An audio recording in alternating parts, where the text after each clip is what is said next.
Emotions boiling over in Chapel Hill. With flags proudly raised. This statue has been here for more than 100 years.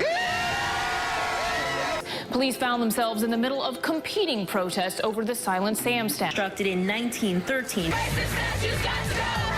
don't know history, they don't know anything. Police cleared a path. Silent Sam represents a racist heritage.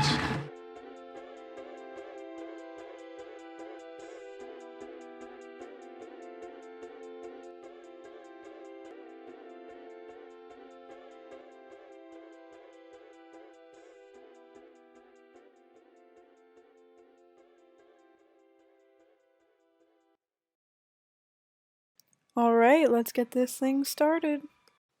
To conduct our research, we used Google Tag software and analyzed a corpus of just over 900 tweets containing #SilentSam, dating from November 27, 2019 to January 14, 2020. All tweets were loaded onto a spreadsheet, cleaned, and divided into the following 14 categories.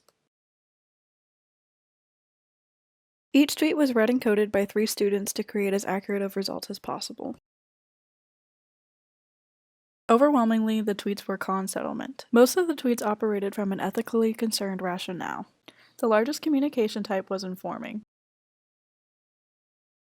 It was most often the case that the tweeter's settlement stance could be found directly in the tweet. However, it was sometimes necessary to go to the user's Twitter profile to gain further context, usually involving their political stance, to answer this question. In accordance with the large volume of anti-settlement tweeters, it was not particularly surprising that many of the users ended up being left in their political affiliation. As one might expect, those that were con-settlement and were also left in their political affiliation also tended to have a very negative attitude towards the Sons of the Confederate Veterans. The majority of tweets were concerned with an ethically based rationale. This meant that the tweeter grounded their settlement stance or argument in matters concerning ethics, in this case usually involving racism or white supremacy. Communication types were determined according to what the tweet was doing fundamentally at its core. Some tweets were primarily criticizing the settlement, while others were supporting it, and others even still were primarily provoking against the settlement. Something I found extremely compelling in my research was a tweeter affiliation group. The majority of tweeters came from either North Carolina or the immediate Triangle area. However, one of the smallest groups of tweeters was actually UNC students. I found this extremely surprising, as one would think that those that actually attend the institution that Silent Sam was placed upon would actually be most concerned about what was going on with the statue and the settlement. Similarly, 449 of the tweets made use of facts to support their position, while only 365 used opinion.